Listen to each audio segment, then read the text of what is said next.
샬롬. 한 주간을 시작하는 월요일 아침입니다. 이 한 주간 우리의 삶에 풍성하신 하나님의 사랑과 부활하신 예수 그리스도의 능력과 은혜 그리고 성령의 충만하심이 함께하기를 기도하고 축복합니다.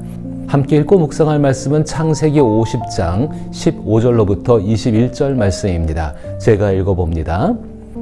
요셉의 형제들이 그들의 아버지가 죽었음을 보고 말하되 요셉이 혹시 우리를 미워하여 우리가 그에게 행한 모든 악을 다 갚지나 아니할까 하고 요셉에게 말을 전하여 이르되 당신의 아버지가 돌아가시기 전에 명령하여 이르시기를 너희는 이같이 요셉에게 이르라 내 형들이 내게 악을 행하였을지라도 이제 바라건대 그들의 허물과 죄를 용서하라 하셨나니 당신 아버지의 하나님의 종들인 우리 죄를 이제 용서하소서 하매 요셉이 그들이 그에게 하는 말을 들을 때에 울었더라. 그의 형들이 또 친히 와서 요셉의 앞에 엎드려 이르되 우리는 당신의 종들이니이다. 요셉이 그들에게 이르되 두려워하지 마소서 내가 하나님을 대신하리이까. 당신들은 나를 해하려 하였으나 하나님은 그것을 선으로 바꾸사 오늘과 같이 많은 백성의 생명을 구원하게 하시려 하셨나니 당신들은 두려워하지 마소서 내가 당신들과 당신들의 자녀를 기르리이다 하고 그들을 간곡한 말로 위로하였더라. 아멘. 저는 오늘 이 본문을 통하여서 하나님과 맺는 평생의 약속에 대해서 생각해 보고자 합니다. 용서는 평생에 걸쳐 하나님과 맺은 약속입니다. 하나님께서는 이 약속을 지키는 이들에게 성령의 기름 부으심을 항상 충만하게 하시며 하나님 나라의 능력을 나타내십니다. 이는 예수님께서 우리의 모든 죄를 용서받게 하시기 위해 희생 제물이 되셨기에 성령께서 이 땅에 오시고 하나님 나라가 시작된 것과 같습니다. 예수님의 용서로 인해 성령의 기름 부으심은 모든 그리스도인의 것이 되었고 하나님 나라는 이미 시작되었습니다. 그러므로 그리스도인들이 평생 동안 하나님과의 약속인 용서를 실천할 때마다 성령의 충만하심과 하나님 나라의 능력이 나타납니다. 그렇기에 우리는 살아있는 한 끊임없이 용서해야 하며 용서의 길을 걷기 시작했다면 결코 뒤돌아서는 안 됩니다. 오늘 용서하고 내일은 다르게 말하는 일이 있어서는 안 된다는 뜻입니다. 많은 사람들이 하나님의 성품을 닮아 살고 있다고 말하지만 용서에 관해서는 그렇지 않은 경우가 많습니다. 겉으로는 용서한 듯 온화한 표정을 짓지만 마음속에는 여전히 분노와 원망이 끓어오르고 있는 경우가 많습니다. 여러분은 하나님께서 축복하시는 삶이 무엇이라고 생각하십니까? 예수 그리스도를 통해 죄사함을 받은 후 우리 안에서 죄책감이 사라지거나 점차 약해지는 것이 하나님의 복임을 생각해 보신 적이 있나요? 더 나아가 하나님께서 우리에 대해 아시는 죄악의 모든 것을 세상에 드러내지 않으신다는 사실에 감사한 마음을 가져보셨습니까? 이 사실만으로도 다른 사람을 용서해야 할 충분한 이유가 될 것입니다. 물론 용서는 결코 쉬운 일이 아닙니다. 하지만 우리에게 매일 양식이 필요하듯 우리도 매일 용서를 받아야 하며 매일 다른 사람을 용서할 수 있도록 하나님께 기도해야 합니다. 이것은 하나님과 우리가 맺은 일생의 약속 중 하나입니다. 실제로 우리는 주기도문에서 우리가 우리에게 죄 지은 자를 사하여 준 것 같이 우리 죄를 사하여 주시옵고라고 기도하며 그 뜻을 실천하고자 노력하고 있습니다. 우리의 신실함은 하나님께 드린 기도를 기억하고 비록 어려움이 있더라도 성령의 도우심을 의지하여 기도를 행동으로 옮기는 데 있습니다. 하나님의 신실하심은 우리의 부족함과 상관없이 예수 그리스도를 닮아가려는 우리의 노력을 축복하시고 인도하신다는 뜻입니다. 그러므로 완전한 용서는 하나님의 신실하심을 의지하며 평생에 걸쳐 실천하는 용서입니다. 많은 사람들이 부부관계나 부모와 자녀 관계에서 어려움을 겪곤 합니다. 이러한 관계에서는 서로에 대한 신뢰가 무너지기 쉽습니다. 그중 하나는 어제 했던 말이 오늘 갑자기 바뀌기 때문입니다. 특히 용서에 관해서는 어제는 용서했다고 생각했지만 같은 잘못을 반복하지 않기 위해 노력하는 가운데 있는데도 불구하고 과거의 일을 다시 꺼내어 이야기한다면 관계의 안정은 결코 이루어질 수 없습니다. 어제 있었던 일을 잊고 오늘의 일에만 집중하는 것은 결코 쉬운 일이 아닙니다. 그러나 나의 용서가 하나님과의 약속이자 축복의 통로이며 하나님 나라의 시작이라면 평생을 두고 실천해야 할 일입니다. 이런 일이 결코 쉽지 않다는 것을 알지만 성경은 예수님 이전에도 용서의 사람 요셉을 이야기해 주고 있습니다. 야곱이 요셉이 있는 애굽으로 거처를 옮긴 지 17년이 지난 후 야곱은 세상을 떠났습니다. 이에 요셉의 형들은 갑작스러운 두려움에 휩싸였습니다. 그들은 야곱의 용서가 연로한 족장 야곱이 살아있는 동안에만 유효하다고 생각했기 때문입니다. 이제 야곱이 죽었으니 요셉이 오래 품어온 원한을 되갚을까 봐 두려워한 것입니다. 그들의 두려움은 충분히 이해할 만합니다. 요셉이 행한 일은 결코 평범한 일이 아니었기 때문입니다. 형제들은 요셉의 인자함 덕분에 많은 축복을 받았지만 이제 그 축복이 끝나버렸다는 생각에 불안해졌습니다. 결국 그들은 요셉을 다시 말로 올가매기 위하여 거짓말을 꾸며내어서 전하게 됩니다.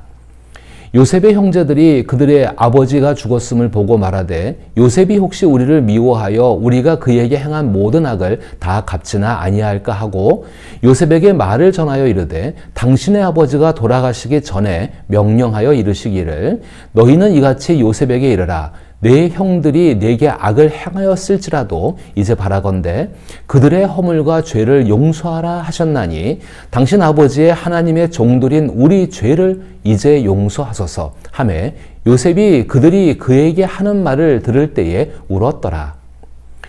요셉의 형제들이 한 말을 곰곰이 되새겨보면 야곱이 죽기 전에 요셉이 형제들에게 보복할까 두려워했다는 내용입니다.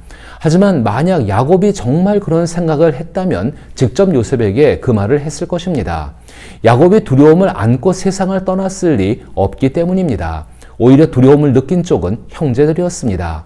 그 말을 들었을 때 요셉은 눈물을 흘렸는데 형제들의 말 속에 담긴 불신 때문이었습니다. 요셉은 형제들이 17년 동안 국무총리인 자신과 함께 지내면서도 언젠가 요셉이 자신의 권력을 이용해 복수할까 봐 두려워했다는 사실을 깨달은 것입니다. 그래서 일정 시간이 지난 후 요셉은 다음과 같이 말했습니다. 그의 형들이 또 친히 와서 요셉의 앞에 엎드려 이르되 우리는 당신의 종들이니이다. 요셉이 그들에게 이르되 두려워하지 마소서 내가 하나님을 대신하리이까 당신들은 나를 해하려 하였으나 하나님은 그것을 선으로 바꾸사 오늘과 같이 많은 백성의 생명을 구원하게 하시려 하셨나니 당신들은 두려워하지 마소서 내가 당신들과 당신들의 자녀를 기르리이다 하고 그들을 간곡한 말로 위로하였더라. 이 구절은 요셉이 17년 전부터 시작한 용서의 일을 여전히 계속하고 있음을 보여줍니다. 당시 요셉이 얼마나 깊은 마음으로 용서를 했는지 그리고 형제들을 끝없이 돌볼 준비가 되어 있었음을 잘 나타냅니다. 이러한 요셉의 모습은 마치 나는 그때도 당신들을 용서했고 지금도 용서합니다 라고 형제들에게 말하는 것과 같습니다. 이 말은 진실로 요셉의 마음속에 일어난 변화가 단순히 스쳐 지나가는 감정이 아니라 진정한 변화임을 보여줍니다. 물론 그 변화가 진실하다고 해도 나중에 다시 생각해 볼 여지는 있을 수 있습니다. 요셉도 사람이니까요. 그러나 요셉은 하나님의 성품을 닮아 원한의 불씨를 다시 살리지 않았습니다. 한때 화재 예방 문구로 널리 알려진 말 중 하나가 꺼진 불도 다시 보자였습니다. 우리 마음속의 원한은 언제든지 불씨가 되어 복수의 불길로 번질 수 있습니다. 더욱이 우리 내면에 자리한 원한의 불씨를 다시 타오르게 하는 유혹이 너무 많기 때문입니다.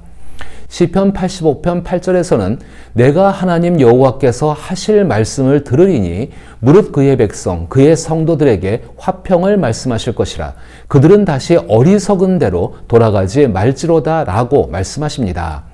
화평을 이루시는 것은 하나님의 은혜입니다. 반면 어리석은 길로 돌아간다는 것은 하나님의 이름을 훼손하는 망령된 행위이며 이는 화평을 깨트리고 원한의 불씨를 되살리는 유혹에 넘어가는 것을 의미합니다. 저에게도 원한의 불씨가 되살아나고 복수심이 가슴속에 피어오르는 유혹이 매우 현실적으로 다가올 때가 많습니다. 내가 했던 후회스러운 말을 다시 떠올리거나 과거에 일어났던 일을 떠올리며 머릿속으로 대화를 나누곤 합니다. 한 번 시작되면 좀처럼 멈추지 않고 때로는 밤새도록 이어지기도 합니다. 그럴 때마다 제 마음은 크게 흔들립니다. 그때 그렇게 했더라면 완전히 응징할 수 있었을 텐데 하는 생각이 떠오르고, 아무도 모를 은밀한 복수 방법이 머릿속에 맴돌며 그 사람들이 지금은 잘 지내고 있을 거라는 생각에 괴로워지기도 합니다. 그 순간에는 하나님께서 제게 주신 화평은 마음속에 사라진 듯 합니다. 그로 인해 하나님의 자녀로서의 마음이 원한의 어두움에 가려져 버립니다. 성령의 기름 부으심은 사라집니다. 다행인 것은, 그리고 감사한 것은 이것이 어리석은 생각임을 깨닫고 다시 용서의 기도를 드릴 수 있다는 점입니다. 완전한 용서에 이르기 위해서는 우리 자신의 용서를 끊임없이 이어가야 합니다. 물론 어떤 날은 다른 날보다 더 어려울 때도 있습니다. 그러나 예수님의 완전한 용서를 실천할 수 있도록 보여준 요셉의 모습을 떠올려 보십시오. 우리와 함께 하시는 하나님은 에베소서 3장 20절 말씀처럼 우리 가운데서 역사하시는 능력대로 우리가 구하거나 생각하는 모든 것에 더 넘치도록 능히 이루어 주시는 분이십니다. 요셉을 본받아 예수님처럼 살고자 한다면 하나님께서 반드시 그 일을 이루어 주실 것입니다. 그래서 저는 요셉처럼 생각하고 말하며 행동하기를 바랍니다. 나를 해친 사람이 두려움 속에 살게 하거나 그들이 죄책감에 시달리거나 체면을 잃기를 바라지 않고, 무엇보다도 그들을 당황하게 만들 사실을 알게 되었더라도 절대 다른 사람에게 알려서는 안 된다는 것입니다. 그리고 살아있는 동안 반드시 이 원칙을 지켜나가야 합니다.